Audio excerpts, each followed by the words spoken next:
ఓం శాంతి 19/9/2025 మధురమైన పిల్లలు, ఈ అనంతమైన నాటకంలో ఆత్మలైన మీకు మీ పాత్రలు లభించి ఉన్నాయి. ఇప్పుడు మీరు ఈ శరీరం రూపీ వస్త్రాన్ని వదిలి ఇంటికి వెళ్ళాలి, మళ్ళీ కొత్త రాజ్యంలోకి రావాలి. ప్రశ్న: తండ్రి ఏ కార్యాన్ని కూడా ప్రేరణ ద్వారా చెయ్యరు, వారి అవతరణ జరుగుతుంది. ఇది ఏ విషయం ద్వారా నిరూపించబడుతుంది? జవాబు: తండ్రిని చేసేవారు, చేయించేవారు అంటారు. ప్రేరణ అనగా అర్థం ఆలోచన. ప్రేరణ ద్వారా కొత్త ప్రపంచ స్థాపనేమీ జరగదు. తండ్రి పిల్లల ద్వారా స్థాపన చేయిస్తారు. కర్మేంద్రియాలు లేకుండానైతే ఏమీ చేయించలేరు. అందుకే వారు శరీరాన్ని ఆధారంగా తీసుకోవాల్సి ఉంటుంది. ఓం శాంతి.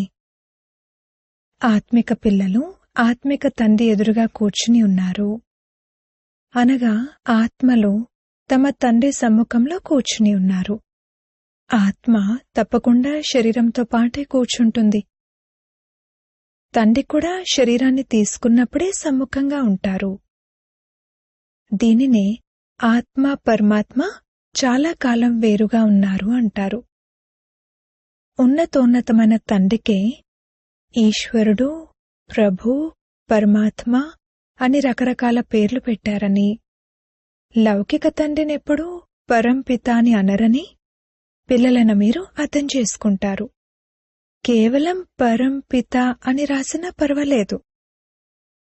పరంపిత అనగా వారు అందరికీ తండ్రి, వారు ఒక్కరే అని అర్థం. మనం పరంపితతో పాటు కూర్చున్నామని పిల్లలకు తెలుసు. పరంపిత పరమాత్మ మరియు ఆత్మలమైన మనము శాంతిధామంలో నివసిస్తాము. ఇక్కడకు పాత్రను అభినయించేందుకు వస్తాము. సత్యుగం నుండి మొదలుకొని కలియుగాంతం వరకు పాత్రను అభినయించాము. ఇది కొత్త రచన. పిల్లలైన మీరు ఈ విధంగా పాత్రను అభినయించారని రచయిత అయిన తండ్రి అర్థం చేయించారు. మనం 84 జన్మల చక్రంలో తిరిగామని ఇంతకుముందు తెలీదు. 84 జన్మల చక్రంలో తిరిగిన పిల్లలైన మీతోనే తండ్రి ఇప్పుడు మాట్లాడుతున్నారు. అందరూ అయితే 84 జన్మలు తీసుకోలేరు. 84 జన్మల చక్రం ఎలా తిరుగుతుందో అర్థం చేయించాలి. అంతేకాని లక్షల సంవత్సరాల విషయమేమీ కాదు. పిల్లలకు తెలుసు, మనం ప్రతి 5000 సంవత్సరాల తర్వాత పాత్రను అభినయించేందుకు వస్తాము.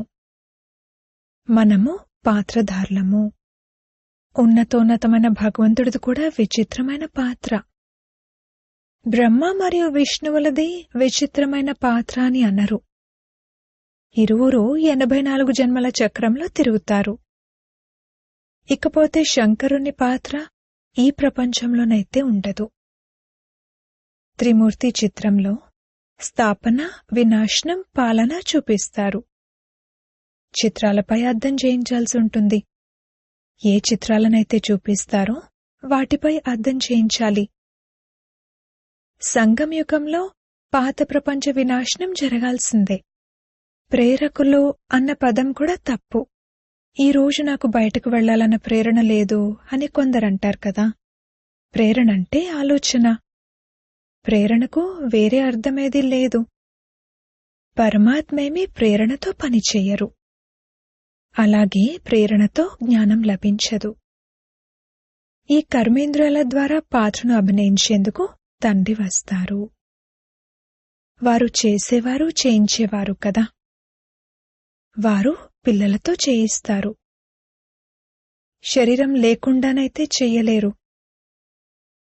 ఈ విషయాలను గురించి ఎవరికీ తెలియదు. అలాగే తండ్రి అయిన ఈశ్వరుని గురించి కూడా తెలియదు.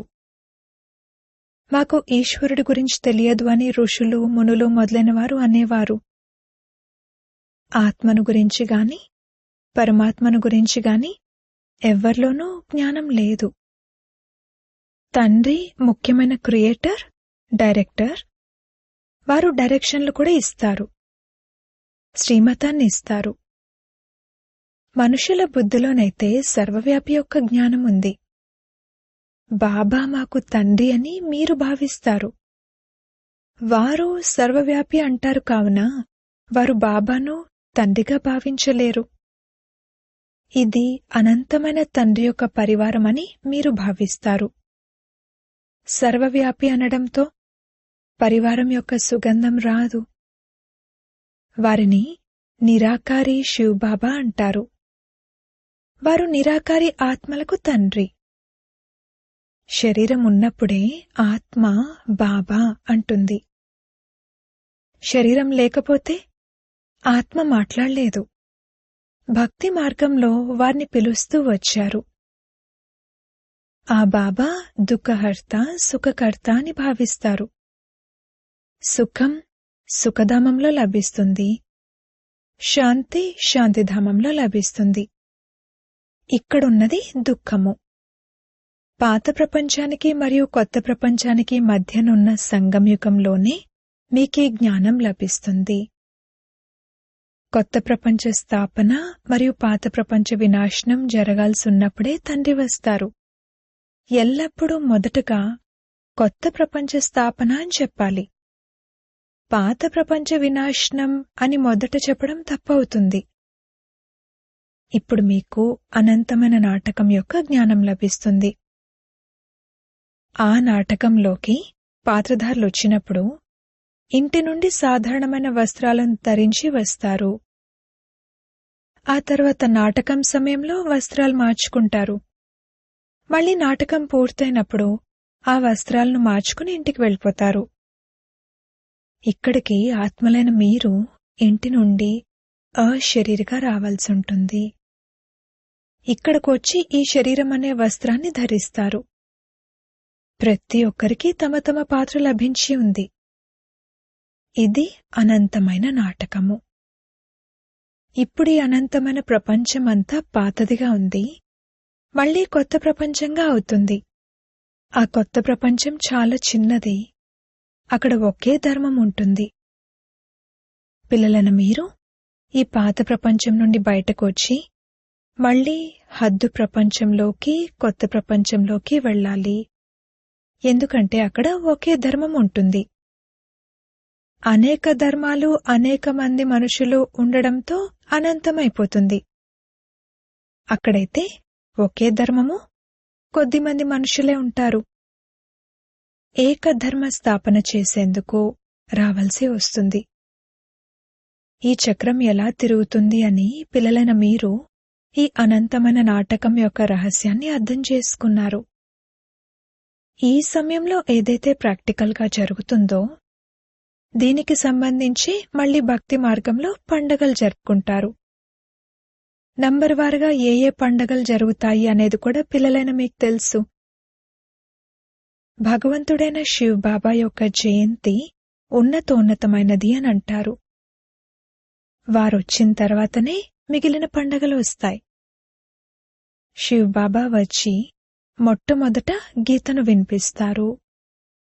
అనగా వారు ఆది మధ్యాంతాల జ్ఞానాన్ని వినిపిస్తారు. యోగం కూడా నేర్పిస్తారు. దాంతోపాటు మిమ్మల్ని చదివిస్తారు కూడా. మొట్టమొదట తండ్రి వచ్చారు, శివ జయంతి జరిగింది, ఆ తర్వాత గీతా జయంతి అంటారు. ఆత్మలకు జ్ఞానం వినిపిస్తారు అంటే గీతా జయంతి జరిగినట్లు. పిల్లలైన మీరు ఆలోచించి పండగలను నంబర్ వారుగా రాయండి. ఈ విషయాలను కూడా మన ధర్మం వారు మాత్రమే అర్థం చేసుకుంటారు. ప్రతి ఒక్కరికి తమ ధర్మం ప్రియమనిపిస్తుంది. ఇతర ధర్మాల వారి విషయమేమీ ఉండదు. ఎవరికైనా వేరే ధర్మం ప్రియమనిపించినా కానీ అందులోకి వెళ్లలేరు. స్వర్గంలోకి ఇతర ధర్మాల వారు రాగలరా ఏమిటి? వృక్షం చిత్రంలో ఇది చాలా స్పష్టంగా ఉంది. ఏ ఏ ధర్మాలు ఏ ఏ సమయాలలో వస్తాయో మళ్లీ అదే సమయంలో వస్తాయి. మొదట తండ్రి వస్తారు, వారే వచ్చి రాజయోగాన్ని నేర్పిస్తారు. అందుకే శివ జయంతి తర్వాత గీతా జయంతి, తర్వాత నారాయణ జయంతి అంటారు. అది సత్యుగం అవుతుంది. ఇది కూడా నంబర్ వారుగా రాయాలి. ఇవి జ్ఞానానికి సంబంధించిన విషయాలు. శివ జయంతి ఎప్పుడు జరిగిందో కూడా తెలియదు. వారు వినిపించిన జ్ఞానాన్ని గీత అంటారు. ఆ తర్వాత వినాశనం కూడా జరుగుతుంది. జగదాంబ మొదలైన వారి జయంతికి సెలవేమీ ఉండదు. మనుషులకసలు ఎవరి తిథి తారీఖులు మొదలైనవి తెలియదు. లక్ష్మీనారాయణ రాజ్యం, సీతారాముల రాజ్యం గురించే తెలియదు. ఈ 2500 సంవత్సరాల్లో ఎవరైతే వచ్చారో వారి గురించి తెలుసు, కానీ అంతకు ముందున్న ఆది సనాతన దేవీదేవతల గురించి, వారు ఎంత సమయం క్రితం ఉన్నారు అన్నది ఏమీ తెలియదు. కల్పం 5000 సంవత్సరాల కన్నా పెద్దదేమీ ఉండదు. అర్ధకల్పంలోనైతే చాలామంది జనాభా వచ్చేశారు. మిగిలిన అర్ధకల్పంలో వీరి రాజ్యం ఉంటుంది. మరి కల్పం ఎక్కువ సంవత్సరాలు ఎలా ఉంటుంది? 84 లక్షల జన్మలు కూడా ఉండవు. వారు కలియుగం ఆయుష్ లక్షల సంవత్సరాలని భావిస్తారు. మనుషులను అంధకారంలో పడేశారు. 5000 సంవత్సరాలున్న మొత్తం డ్రామా ఎక్కడా? కేవలం కలియుగమే ఇంకా 40,000 సంవత్సరాలుంది అని అనడం ఎక్కడా? యుద్ధం మొదలైనప్పుడు భగవంతుడు రావాలి అని భావిస్తారు. కాని భగవంతుడైతే సంగం యుగంలోనే రావాలి. మహాభారత యుద్ధం సంగం యుగంలోనే జరుగుతుంది. తండ్రి అంటారు, నేను కూడా కల్పకల్పము సంగం యుగంలోనే వస్తాను. కొత్త ప్రపంచం యొక్క స్థాపన, పాత ప్రపంచం యొక్క వినాశనం చేయించేందుకు తండ్రి వస్తారు. కొత్త ప్రపంచ స్థాపన జరిగినప్పుడు పాత ప్రపంచ వినాశనం తప్పకుండా జరుగుతుంది. అందుకే ఈ యుద్ధం జరుగుతుంది. ఇందులో శంకరుడి ప్రేరణ మొదలైన విషయాలేవీ లేవు. పాత ప్రపంచం సమాప్తమైపోతుందని అర్థమవుతుంది. భూకంపాలలో ఇళ్ళు మొదలైనవన్నీ సమాప్తమైపోతాయి. ఎందుకంటే కొత్త ప్రపంచం కావాలి. కొత్త ప్రపంచం తప్పకుండా ఉండేది. ఢిల్లీ పరిస్థాన్గా ఉండేది. యమునా నదీ తీరంలో ఉండేది.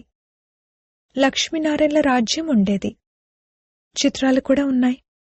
లక్ష్మీనారాయణలను స్వర్గవాసులనే అంటారు. స్వయంవరం ఎలా జరుగుతుంది అనేది కూడా పిల్లలైన మీరు సాక్షాత్కారంలో చూశారు. ఈ పాయింట్లన్నింటినీ బాబా రివైజ్ చేయిస్తారు. అచ్చా, పాయింట్లు గుర్తు రాకపోతే బాబాని స్మృతి చేయండి.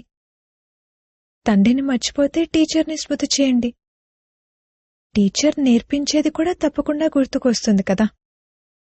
టీచర్ కూడా గుర్తుంటారు, జ్ఞానం కూడా గుర్తుంటుంది, ఉద్దేశం కూడా బుద్ధిలో ఉంది. ఇది గుర్తుంచుకోవాల్సిందే. ఎందుకంటే మీది విద్యార్థి జీవితం కదా. ఎవరైతే మనల్ని చదివిస్తున్నారో వారు మన తండ్రి కూడా అని మీకు తెలుసు. అలాగని లౌకిక తండ్రి ఏమీ మాయమవ్వరు.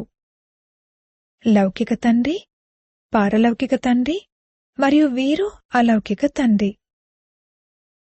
వీరినెవరూ స్మృతి చెయ్యరు. లౌకిక తండ్రి నుండైతే వారసత్వం లభిస్తుంది. వారు చివరి వరకు గుర్తుంటారు. శరీరం వదిలితే మరొక తండ్రి లభిస్తారు.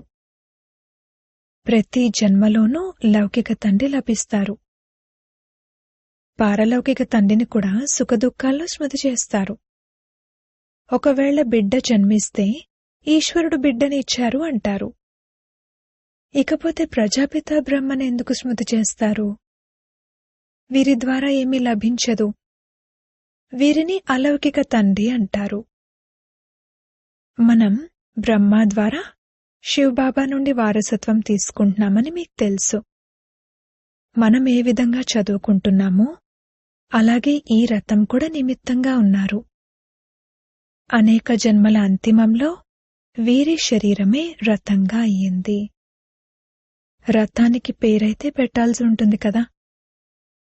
ఇది అనంతమైన సన్యాసము. రథంగా ఉన్నవారు నిలిచి ఉంటారు, మిగిలినవారు స్థిరంగా ఉండరు. నడుస్తూ నడుస్తూ మళ్ళీ పారిపోతారు. డ్రామానుసారంగా ఈ రథమైతే నిశ్చితమై ఉంది. వీరిని భాగ్యశాలి రథం అంటారు. మిమ్మల్నందర్నీ భాగ్యశాలి రథం అనరు. ఎవరిలోనైతే తండ్రి వచ్చి జ్ఞానమిస్తారో, ఎవరి ద్వారానైతే స్థాపనా కార్యాన్ని చేయిస్తారో వారొక్కరినే భాగ్యశాలి రథంగా భావిస్తారు. మీరు భాగ్యశాలి రథం కాదు. మీ ఆత్మ ఈ రథంలో కూర్చుని చదువుకుంటుంది. దాంతో ఆత్మ పవిత్రంగా అయిపోతుంది.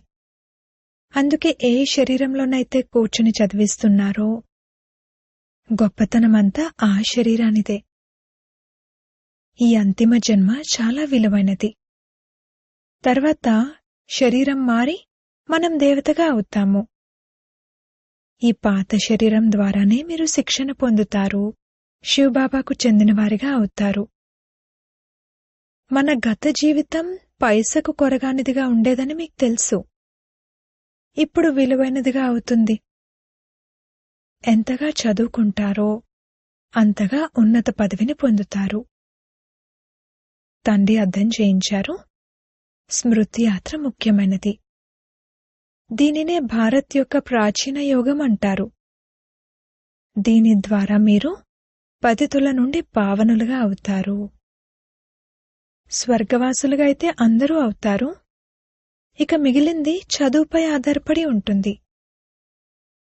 మీరు అనంతమైన స్కూల్లో కూర్చుని ఉన్నారు.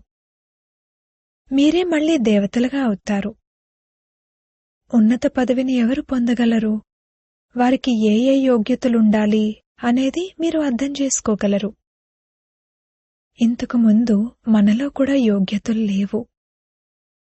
ఆసురీ మతాన్ని అనుసరించేవారము. ఇప్పుడు ఈశ్వర్య మతం లభిస్తుంది. ఆసురీ మతం ద్వారా మనం దిగే కళలోకి వెళ్తాము. ఈశ్వర్య మతం ద్వారా ఎక్కే కళలోకి వెళ్తాము. ఈశ్వర్య మతాన్ని ఇచ్చేవారు ఒక్కరు మాత్రమే. ఆసురీ మతాన్ని ఇచ్చేవారు అనేక మంది ఉన్నారు. తల్లిదండ్రులు, సోదరీ సోదరులు, టీచర్, గురువు, ఇలా ఎంతమంది మతాలు, డైరెక్షన్లు లభిస్తాయి. ఇప్పుడు మీకు 21 జన్మలకు ఉపయోగపడేలా ఒకే మతం లభిస్తుంది. మరి ఇటువంటి శ్రీమతంపై నడవాలి కదా. ఎంతగా నడుస్తారో అంతటి శ్రేష్ఠ పదవిని పొందుతారు. తక్కువగా నడిస్తే తక్కువ పదవిని పొందుతారు. శ్రీమతం భగవంతునిది. ఉన్నతోన్నతమైన వారు భగవంతుడే. వారు శ్రీకృష్ణుణ్ణి ఉన్నతోన్నతంగా తయారు చేశారు. మళ్లీ రావణుడు నీచాతి నీచంగా తయారు చేశాడు. తండ్రి తెల్లగా చేస్తారు, మళ్లీ రావణుడు నల్లగా చేస్తాడు. తండ్రి వారసత్వాన్ని ఇస్తారు. వారు ఉన్నదే నిర్వికారి, సర్వగుణ సంపన్నులు అని దేవతల మహిమను పాడతారు. సత్యుగంలో ఆత్మ మరియు శరీరం రెండూ పవిత్రంగా ఉంటాయి. దేవతల గురించి అందరికీ తెలుసు. వారు సంపూర్ణ నిర్వికారులుగా ఉన్న కారణంగా సంపూర్ణ విశ్వానికి యజమానులుగా అవుతారు. ఇప్పుడు అలా లేరు, మళ్లీ తయారవుతున్నారు. తండ్రి కూడా సంగమయుగంలోనే వస్తారు. బ్రహ్మ ద్వారా బ్రాహ్మణులుగా అవుతారు. మీరందరూ బ్రహ్మ సంతానము. వారు great great grand father. Prajapita బ్రహ్మ పేరు వినలేదా అని అడగండి. పరంపిత పరమాత్మ బ్రహ్మ ద్వారానే సృష్టిని రచిస్తారు కదా. ఇది బ్రాహ్మణ కులము. బ్రహ్మ ముఖవంశావళి సోదరీ సోదరులుగా అయ్యారు. ఇక్కడ రాజారాణి యొక్క విషయం లేదు. ఈ బ్రాహ్మణ కులమైతే సంగమయుగంలో కొద్ది సమయమే ఉంటుంది. రాజ్యం పాండవులకో లేదు, కౌరవులకో లేదు. అచ్చా, మధురాతి మధురమైన సిక్కిలదే పిల్లలకు మాతా పిత బాప్దాదాల ప్రియ స్మృతులు మరియు గుడ్ మార్నింగ్. ఆత్మిక పిల్లలకు ఆత్మిక తండ్రి నమస్తే. ధారణ కొరకు ముఖ్య సారము. మొదటి పాయింట్, 21 జన్మలు శ్రేష్ఠ పదవికి అధికారులుగా అయ్యేందుకు ఆసురీ మతాలన్నింటినీ వదిలి ఒక్క ఈశ్వర్య మతంపై నడవాలి. సంపూర్ణ నిర్వికారులుగా అవ్వాలి. రెండవ పాయింట్, ఈ పాత శరీరంలో కూర్చుని తండ్రి శిక్షణలను ధారణ చేసి దేవతలుగా తయారవ్వాలి. ఇది చాలా విలువైన జీవితము. ఇందులో ఎంతో విలువైన వారిగా తయారవ్వాలి. వరదానము. సర్వాత్మలకు యథార్థమైన అవినాశి ఆధారాన్ని ఇచ్చే ఆధార ఉద్ధార మూర్తి భవ. వర్తమాన సమయంలో విశ్వంలో నలువైపులా ఏదో కలజడి ఉంది. ఒక్కోచోట మనసు యొక్క అనేక టెన్షన్ల అలజడి, ఒక్కోచోట ప్రకృతి యొక్క తమో ప్రధాన వాయుమండలం కారణంగా అలజడి. అల్పకాలికమైన సాధనాలు సర్వులను చింతారూపీ చిదిపైకి తీసుకువెళ్తున్నాయి. అందుకే ఈ అల్పకాలిక ఆధారాలతో, ప్రాప్తులతో, విధులతో అలసిపోయి వాస్తవికమైన ఆధారాన్ని వెతుకుతున్నారు. కావున ఆధారమూర్త ఉద్ధారమూర్త ఆత్మలైన మీరు వారికి శ్రేష్టమైన అవినాశీ ప్రాప్తుల యొక్క యథార్థమైన వాస్తవికమైన అవినాశీ ఆధారాన్ని అనుభూతి చేయించండి. స్లోగన్. సమయము అమూల్యమైన ఖజానా. అందుకే దీనిని వృధా చేసేందుకు బదులుగా వెంటనే నిర్ణయం తీసుకుని సఫలం చేసుకోండి. అవ్యక్త ప్రేరణలు. ఇప్పుడు లగనం అనే అగ్నిని ప్రజ్వలితం చేసి యోగాన్ని జ్వాల రూపంగా చేయండి. ఏ విధంగా సూర్యుని కిరణాలు వ్యాపిస్తాయో అదేవిధంగా మాస్టర్ సర్వశక్తివాన్ అనే స్థితిలో శక్తులు మరియు విశేషతల రూపీ కిరణాలు నలువైపులా వ్యాపిస్తున్నట్లు అనుభవం చేయాలి. దీని కొరకు నేను మాస్టర్ సర్వశక్తివంతుడిని, విఘ్న వినాశక ఆత్మను అన్న ఈ స్వమానం యొక్క స్మృతి అనే సీట్పై స్థితి అయి కార్యం చేయండి. అప్పుడు విఘ్నాలు కనీసం ఎదురుగా కూడా రావు. ఓం శాంతి.